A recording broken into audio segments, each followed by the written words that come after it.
जब लोग सामुराई शब्द सुनते हैं उन्हें निर्दोष जापानीज योद्धा याद आते हैं। वे भयंकर तलवारों के साथ अपनी इज्जत के लिए जीते हैं। फिल्मों, एनिमे और गेम्स ने सामुराई को एक मिथक जैसा बना दिया है, लेकिन असली कहानी बहुत ही जटिल है। वे सिर्फ योद्धा नहीं थे, बल्कि सेवक, शासक और कवि भी थे। वे राजनेता, प्रशासक और कभी कभी निर्दय हत्यारे भी थे। वे इज्जत से जीते थे, लेकिन कठोर युद्ध लड़ते थे। वे अनुशासन का पालन करते थे, लेकिन वे मानव भी थे। तो असल में सामुराई कौन थे? सच्चाई समझने के लिए हमें हजारों साल पीछे जाना होगा। सामुराई से पहले जापान का राज इंपीरियल कोर्ट के पास था। एम्परर क्योतो में रहता था और पवित्र माना जाता था, लेकिन दूर के क्षेत्रों पर वास्तविक नियंत्रण कम था। जापान की भूगोल ने केंद्रीय नियंत्रण को मुश्किल बनाया। गांव अलग अलग थे और संचार धीरे था। स्थानीय जमींदार हमेशा खतरों का सामना करते थे। उन्हें डाकुओं और प्रतिद्वंदी परिवारों से खतरा था। भाग लेने वाले और विद्रोह भी उन्हें परेशान करते थे। अपने आप को बचाने के लिए उन्होंने उजरा रखे। ये उजरा सामुराई के पूर्वज थे। 9वीं और 10वीं सदी में ये उजराई मर्द प्रोफेशनल योद्धा बन गए। इन्हें बुशी कहा गया, जो योद्धा का अर्थ है। सामुराई शब्द सबुराओ से आता है, जो सेवा करने का मतलब है। ये एक महत्वपूर्ण सच्चाई है। सामुराई स्वतंत्र वीर नहीं थे, ये अपने शक्तिशाली मालिकों के लिए सेवक थे। इनकी कीमत थी विश्वासघात, युद्ध कला और आज्ञा का पालन। धीरे धीरे सामुराई एक अलग सामाजिक वर्ग बन गए। ये सामुराई की कहानी है, उनकी विरासत और समर्पण की। इनकी कहानी आज भी प्रेरणा देती है। जापान का फ्यूडल सिस्टम विकसित हुआ। सबसे ऊपर है महाराजा, असल शक्ति थी शोगन। उनके नीचे थे दाइम्यो, उसके बाद सामुराई, किसान, कलाकार, व्यापारी, नीचे के वर्ग। सामुराई को पैसा नहीं पर चावल मिलता था। ये धन और जीवन का प्रतीक था। ये था जापान का फ्यूडल व्यवस्था। 12वीं सदी के आखिर में दो महान खानदान लड़ रहे थे, ताइरा खानदान, मिनामोतो खानदान। इनका संघर्ष गेनपे युद्ध एवे 185 में खत्म हुआ। विजयी मिनामोतो नो योरितोमो बना पहला शोगन। इस पल से जापान का शासन समुराइयों के हाथ में था। एम्परर रहा, लेकिन असल ताकत योद्धाओं के पास थी। यह था समुराइयों का समय। इतिहास की कहानियां हमेशा याद रखी जाएंगी। बचपन से समुराई की ट्रेनिंग शुरू होती है। वे तलवार लड़ने की कला सीखते हैं। तीरंदाजी की ट्रेनिंग भी उनकी सीख में है। वे भला से लड़ने की कला भी सीखते हैं। घोड़ों पर सवारी करना भी उन्हें सिखाया जाता है। लेकिन शारीरिक क्षमता ही काफी नहीं है, मानसिक ट्रेनिंग भी उतनी ही महत्वपूर्ण है। वे भावनाओं पर नियंत्रण रखना सीखते हैं। समुराई को मृत्यु को स्वीकार करना सिखाया जाता है। उनका विश्वास है, योद्धा का मार्ग मृत्यु है। ये विश्वास उन्हें बिना डर के लड़ने की शक्ति देता है। कताना, एक समुराई तलवार, सिर्फ एक हथियार नहीं है। ये हाथ से बना होता है और इस पर पूजा की जाती है। ये पीढ़ी दर पीढ़ी दिया जाता है। समुराई मानते थे कि उनकी आत्मा उनकी तलवार में है। एक कताना खो देना इज्जत खो देना है। ये तलवार एक आत्मा का प्रतीक है, एक विरासत है, एक परंपरा। हर कताना अपनी कहानी सुनाता है। ये तलवार समुराई की शान है। कताना समुराई की आत्मा का दर्पण है। समुराई एक नैतिक नियम के अनुसार जीते थे, जिसे बुशिदो कहा जाता है। बुशिदो ने सिखाया अपने प्रभु के प्रति वफादारी, युद्ध में साहस दिखाना, स्वयं डिसिप्लिन का महत्व, सम्मान और इज्जत का पालन करना। बुशिदो तोड़ने से समुराई और उसकी परिवार पर कलंक लगता था। इज्जत की रक्षा जीवन से भी अधिक महत्वपूर्ण थी। ऑनर का महत्व समुराई की जिंदगी में था। बुशिदो एक जीवन धारा थी जो उन्हें प्रेरणा देती थी। सेपुकु यानी इज्जतदार मौत, ये एक समुराई की सबसे समझी नहीं गई परंपरा है। अगर एक समुराई अपने मालिक को नाकाम करता है या फिर इज्जत खो देता है, अगर वो पकड़ा जाता है तो अपनी जान लेने की उम्मीद होती है। ये कमजोरी नहीं समझा जाता, ये इज्जत को वापस लाता है। ये दिखाता है कि इज्जत समुराई समाज को कितना प्रभावित करती है। समुराई की दुनिया में इज्जत सब कुछ है। 15 से 16वीं सदी तक जापान ने सेंगोकू काल देखा। ये एक हंगामा भरा युग था।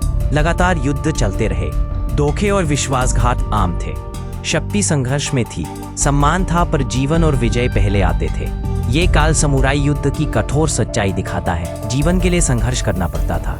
ये समय एक अलग ही कहानी सुनाता है। सेंगोकू काल की कहानी अब तक याद है। यह युग प्रसिद्ध योद्धाओं का था।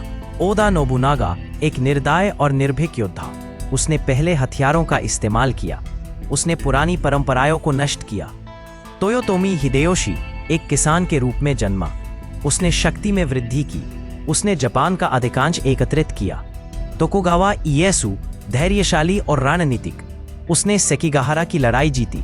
उसकी जीत ने सदियों की युद्ध को समाप्त किया। ये थे लेजेंडरी समुराई लीडर्स।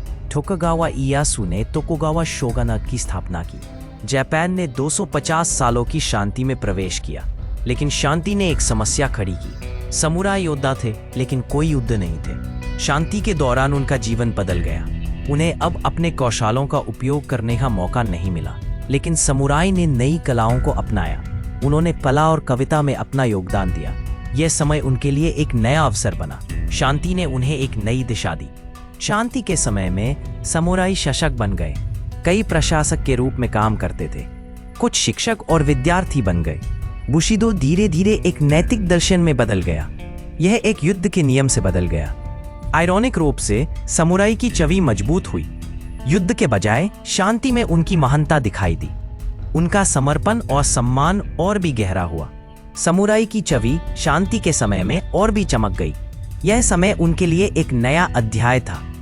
समुराई और निंजा की कहानी अलग है।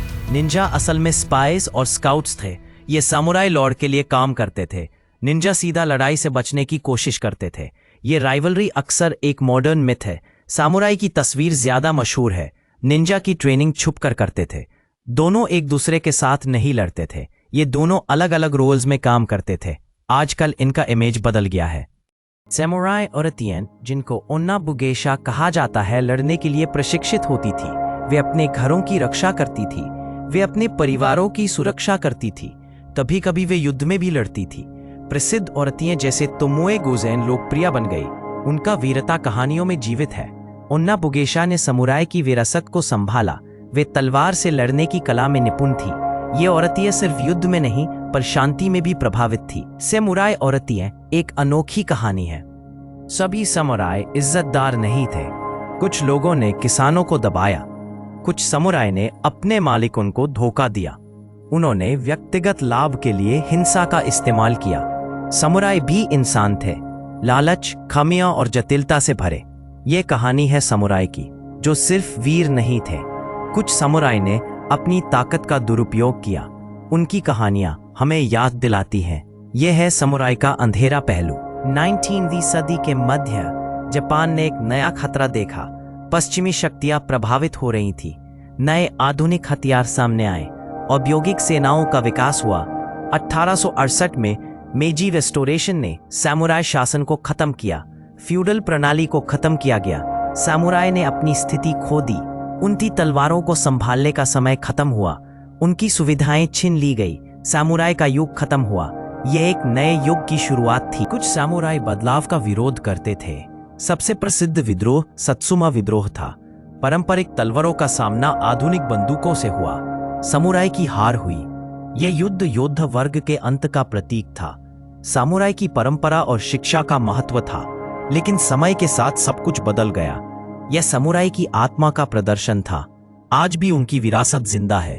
उनका इतिहास हमेशा याद रहेगा। समुराई का विरासत आज भी जिंदा है। उन्होंने जापानीज मूल्यों को बनाया। डिसिप्लिन और सम्मान उनकी पहचान है। लॉयल्टी और ड्यूटी उनकी जिंदगी का हिस्सा था। आज भी मॉडर्न जापानीज कल्चर पर उनका असर है। समुराई के आइडियल्स का प्रभाव दिखाई देता है। बुशिदो समुराई का मूल मंत्र है। ये विरासत हमें शांति और सम्मान सिखाता है। समुराई की विरासत आज भी जीती है। उनकी कहानी कभी नहीं भूली जाएगी। समुराई कोई आदर्श हीरोइन नहीं थे। वे ना तो राक्षस थे, ना ही देवता। वे अपने समय के उत्पाद थे। युद्ध, वफादारी, डर और सम्मान से बने थे। उन्होंने जापान पर सदियों तक राज किया। वे कठोर युद्ध की लड़ाइयां लड़ी। वे नियंत्रित जीवन जीते थे। आखिरकार वे इतिहास में गायब हो गए, लेकिन उनका विरासत आज भी जिंदा है। समुराई सिर्फ योद्धा नहीं थे, वे जापानीज इतिहास का पीछा है। और यही है समुराई की सच्ची कहानी। तो हमारे चैनल को सब्सक्राइब करें